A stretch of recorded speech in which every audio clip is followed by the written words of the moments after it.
The apartment door clicked shut behind me, the sound sharp as a gunshot in the late-night quiet.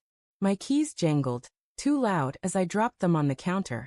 The living room was dim, lit only by the blue flicker of Sarah's phone screen. Her face a mask of shadows and suspicion. "Who's that?" she snapped, her voice slicing through the stillness. A woman stood beside me, her coat damp from the drizzle outside, her perfume, a musky jasmine, lingering in the air. Sarah's eyes locked on her, wide with panic, her fingers tightening around her phone like it was a lifeline. My heart thudded, not from guilt, but from the weight of what I was about to reveal. "Sarah," I said, my voice steady despite the storm brewing in my chest. "Meet Elise. Your boss's wife." The words landed like a thunderclap. Sarah's face froze, her mouth half open, confusion replacing fear. Elise gave a small, awkward wave, her manicured nails catching the light.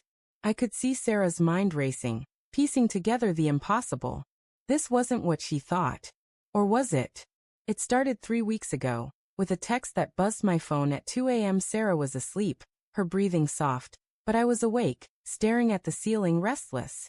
The message was from an unknown number. "We need to talk." About Sarah.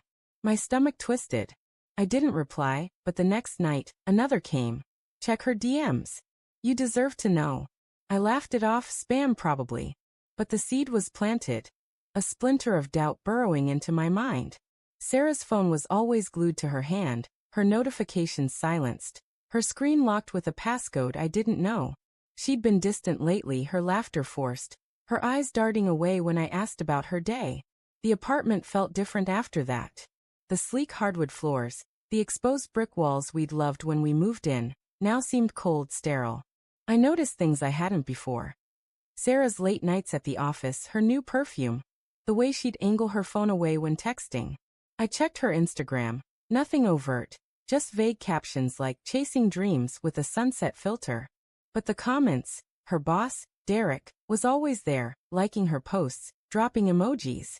A winking face. A heart. My jaw clenched every time. I didn't confront her. Instead, I watched. I rationalized. She was ambitious, climbing the ladder at her tech startup. Derek was just supportive, right? But then I saw the Venmo payments, small, irregular amounts, labeled coffee or lunch. From Derek. My chest burned with a mix of shame and rage. Was I paranoid, or was she slipping away? Then came Elise. I met her by chance at a coffee shop near Sarah's office, the kind with overpriced lattes and exposed pipes. She was crying, her mascara streaking, her hands shaking around a cold brew. "You're Sarah's husband, aren't you?" she asked, her voice brittle. I nodded, wary. She leaned in, her words a whisper. "Derek's cheating. I think it's with her." The air left my lungs. Elise showed me screenshots, texts from Derek's phone, vague but damning. "Miss you already. Can't wait for Thursday." Sent to a contact labeled S. My Sarah. I wanted to scream, to call Sarah and demand answers, but Elise stopped me. "We need proof," she said, her eyes hard now, no longer the fragile woman from moments ago. She'd been tracking Derek's location through their shared app, noticing his late-night meetings at hotels. My mind spun. Sarah had told me she was at a team dinner last Thursday. I'd believed her. Why wouldn't I? We became allies, Elise and I, bound by suspicion and hurt. We scoured digital footprints, LinkedIn connections, tagged photos, even Derek's fitness app, where his runs always ended near our apartment. Each clue was a knife, twisting deeper. I hated myself for doubting Sarah, but the evidence was relentless. Her texts to me were short now, perfunctory. "Home late. Don't wait up." I'd lie in bed, the glow of my phone screen mocking me, wondering who she was with. Tonight, Elise insisted we confront them. She'd followed Derek to a bar, saw him with a woman who matched Sarah's description. Dark hair, red coat. My heart sank. Sarah had that coat. I agreed to bring Elise home.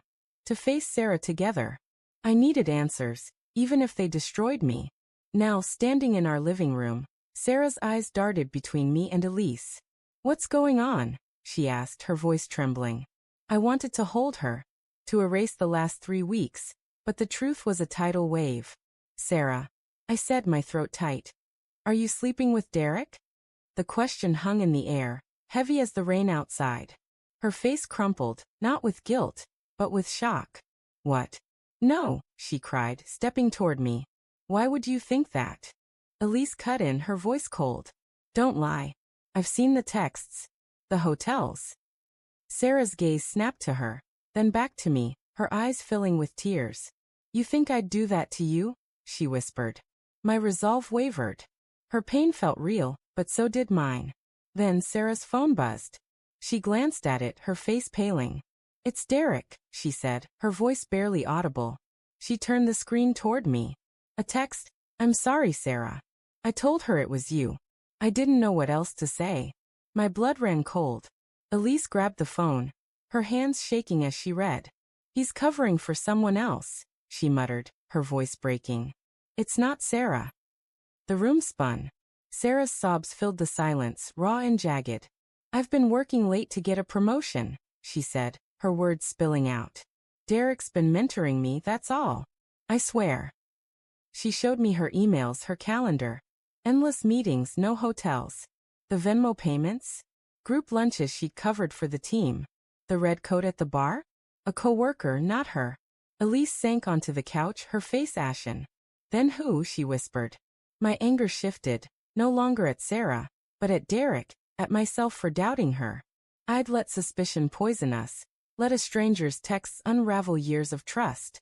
Sarah reached for my hand, her fingers cold. I love you, she said, her voice cracking. I wanted to believe her, but the doubt lingered, a ghost in the room. The twist came later that night, after Elise left. Sarah's phone lit up again, a notification from a private Instagram account I didn't recognize. A photo.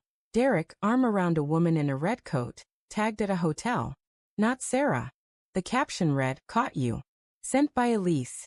She'd known all along, hadn't she? She'd used me, fed my fears, to trap her husband. And I'd almost lost Sarah in the process.